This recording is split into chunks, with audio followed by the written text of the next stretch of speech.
All right, hey you guys, Riven mains and Yasuo mains alike. I'm the Nightwing coming at you guys with another League of Legends videos. I am thoroughly very happy about that C9 versus TSM hype intro. I literally was there when C9 lost to TSM that way, and even personally myself, I never felt that disappointed in a loss because it really felt like they had it and it was in their hands. And as old as time is day, someone when you have a comeback the way TSM did in that series specifically, is that something I always tell new players is like, someone can only come back as much as you allow them if you're in the driver's seat. The pace of the series was dictated by them. The pace of the game was dictated by them. How many mistakes they made, how many openings they gave TSM. So I can't wait for my boys to get revenge and clap these TSM fools. But hey, if they lose, they lose. If they don't, they don't. But hey, if we beat TSM 2 times in the regular season this year, that means we'll have gone, to 4-0 against TSM in the regular season. So that's a good thing to have over your head anyway. So Immortals officially acquires Infinite Esports and Entertainment. So there had been a wild rumor that Immortals was going to be acquiring the brand organization that runs Optic. Optic has many different, rosters that in multiple different esports. They have Houston Outlaws and Overwatch. They have obviously Optic in League. They have Optic in Call of Duty. Optic is also in CSGO. Optic has a lot of teams. So let's see. Since they finally closed the deal, they said it's supposed to be the biggest esports deal so far. So let's look at it.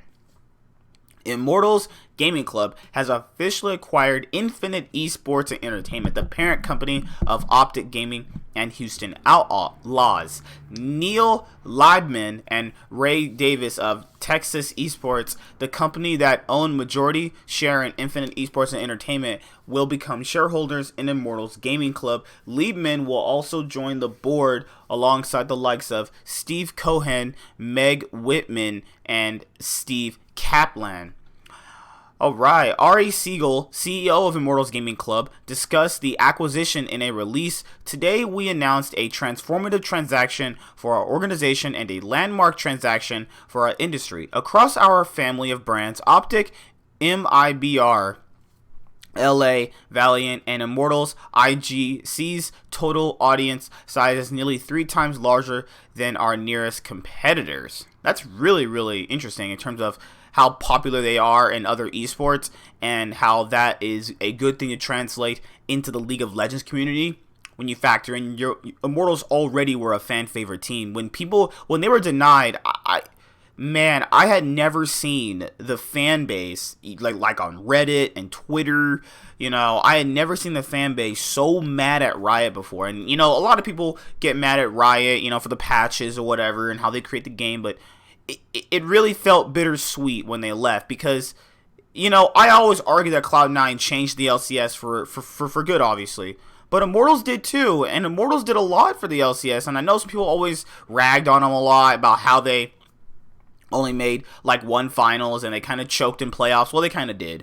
But Immortals changed the LCS. Like, when I first read that roster of Huni, Adrian, Wild Turtle, Reignover, and Pobelter, dear lord, do you believe I thought that was a good team? Heck no, because, Fnatic just lost Huni and Reignover. They're coming to North America. They don't know how to really speak English properly. You had Wild Turtle, who just got kicked off TSM in 2015. He just was not good. And then you had, Adrian, and you're just like, what? And then you had Pobelter, and you're just like, huh? And then, they made North America a lot better, too. And, seeing them not come into the league was really wow, they really didn't get in Riot. They didn't get in over Echo Fox, really. And then that was kind of bittersweet for my own personal opinion, and a lot of other people felt the same way. And it was one of the few times where I could feel like the community was genuinely really mad at them leaving. But now they're coming back, so let's hope a lot of their fans come back as well. At the same time, our multi-brand strategy enables us to tailor content, messaging, voice, and experience for distinct communities and audience segments, driving deeper engagement and affinity. Armed with these brands, the best fans in esports, the legacy and tradition of great teams and players, and our newly reinforced and strong balance sheet, IGC is positioned to be a market leader and model organization. The transaction has already been approved by Riot Games and Activision Blizzard. Optic Gaming will be rebranded to Immortals in the LCS from 2020 onward. The company will also manage Houston Outlaws, Infinite's Overwatch League franchise, until a new owner is found. Pete Valastilica, president and CEO of Activision and Blizzard's esports leagues, also commented, "We remain excited by IG's vision for building the Los Angeles Valiant, and in order to ensure competitive integrity as a condition of approving this merger, IGC will operate the Valiant and the Houston Outlaws as entirely separate entities with close oversight from the league's office. We believe this merger and temporary operational agreement is in the best interest of both teams." Esports Insider says, "We knew this was coming, but it's still mind-blowing to see the test for Immortals Gaming Club will be retaining Optic Gaming's fan base, which is something we can't see happening unless everybody jumps ships, which is seems very, very unlikely." Optic do have a really, really big brand outside of League of Legends. For those of you guys who don't actually know, Optic is really, really big outside of League, and you know their YouTube channel has 1.3 million subscribers. That's more than I'm not trying to be mean here, but that's more than what TSM has. And TSM, Fnatic, G2, Cloud9, they all have big fan bases, from like even just, let's look at it just from a YouTube perspective. They have like, which is what, above 100K of subscribers? Yeah, well, Optic is in the millions. Optic has a lot of fans, and I don't know how, they feel about this specifically, because you have to kind of factor in that, you are being kind of branded toward a different way. Theoretically, no one's really probably going to miss their Optic team that's in the LCS right now. Yeah, they're, having a little bit of a hot streak at the time of me recording this video, but they've really never really kind of captured any fans. I've seen a few Optic fans, all things considered, a few, but I've never really thought they'd capture the right type of way to capture fans in League's personality, the way League does things, But in every other esport, they did, So let's kind of see how it balances out, and they still need to find an owner for the Houston Outlaws, and I don't know how you're gonna randomly just. I don't know how you're randomly just gonna find an owner, but let's kind of see how all of this is going to affect them in other brands, not just League. But Immortals are back in for 2020. So for my Immortal fans that were denied, and I still don't know to this day why you're denied, why you were denied of all teams. You're back in, so it's nice to have you back, Immortals, and can't wait for Cloud9 to clap you. So I don't know what roster they're gonna build, but hopefully they keep Meteos and Crown, and everybody else can just get the boot. How about get the freak out of here in my house? Bam!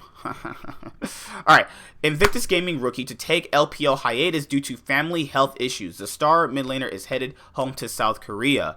So, if you guys have not been keeping up with the LPL, IG, after losing to TL, they benched Bao Long for either performance issues, or maybe he wasn't just listening to the coaches. Several different things, right?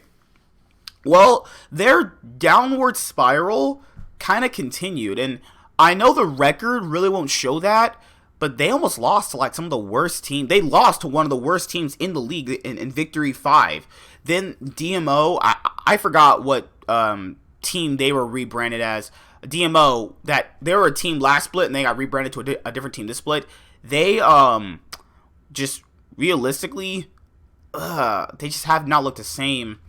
Like, I don't know what they're going through right now is like post MSI, like I don't know how to say it. Like, they're just post MSI slump, as a lot of people say it, because they're just not playing good. Like, the record's not going to show that, but they themselves are not playing good. And RNG is coming back really strong. Top Sports has been at top, obviously, no pun intended. There's been other teams that have been comfortably sitting at LNE who was formerly known as like Snake Gaming, Snake just with SOFM and Flandre, they're now popping off. Like, IG really need to step it up, and that is a lot of pressure to come into for their academy mid laner. And most people have not seen how their academy mid laner has performed due to the fact that, well, you don't know who he is because obviously he's performing in the Academy League, the LSPL is what they call it. So let's see what this is saying. After a poor start to their campaign to defend their LPL title, reigning world champions Invictus Gaming have been dealt another blow. Star mid laner Rookie is heading home to South Korea and won't play for the foreseeable future. Rookie is flying back to South Korea following an undisclosed health issue within his family, according to Invictus Gaming's official Weibo. Is it really called a Weibo?